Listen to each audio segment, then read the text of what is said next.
floor of the House to present a motion calling for the immediate attention of the state government to revisit or revalidate the action plan on the what do I call it? Not even proposed, because when you are talking about proposal, it's something that is written but established already. These tailoring and garment centers have been fully equipped. And in particular, I'm talking about what is existing in my local government, precisely in Falgore and Daji town in Doguwa local government. We have such centers located there. And to God be the glory, the center is fully equipped with sophisticated equipment and machines.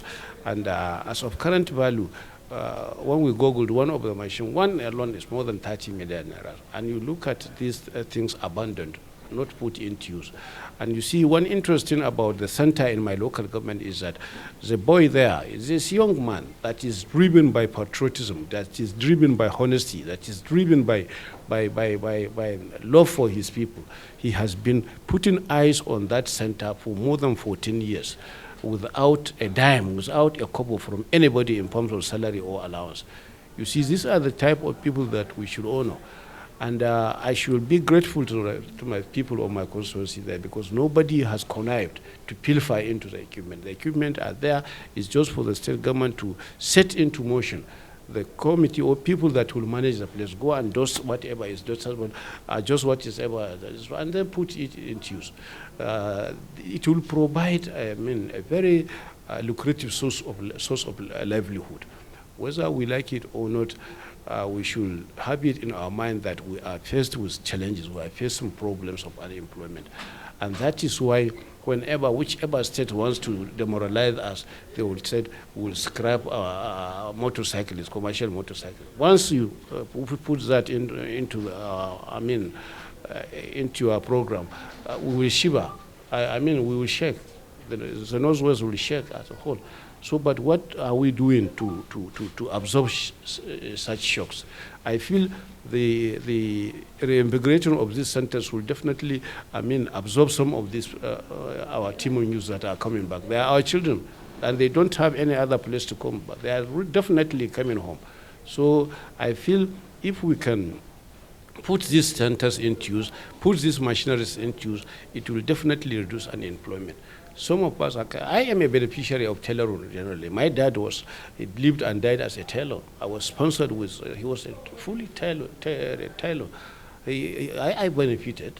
He educated me. And look, everybody knows that Fage is paramount. Fage is known for tailoring. Zaria is known for tailoring. So it's not a job that is, what do I call it, that is,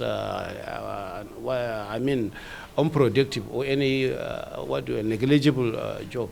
So I feel these centers will definitely help, more especially in my constituency.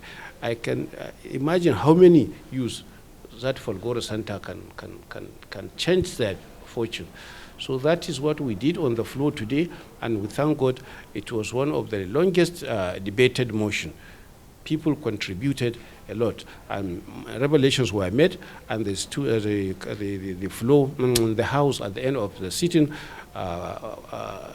instructed the Committee on Commerce to take it off from there by giving us data. One, how many of them such centers are in existence, and what is the situation. And then we advise the state government. We have to collaborate and work. We don't have any state to call our own Kano.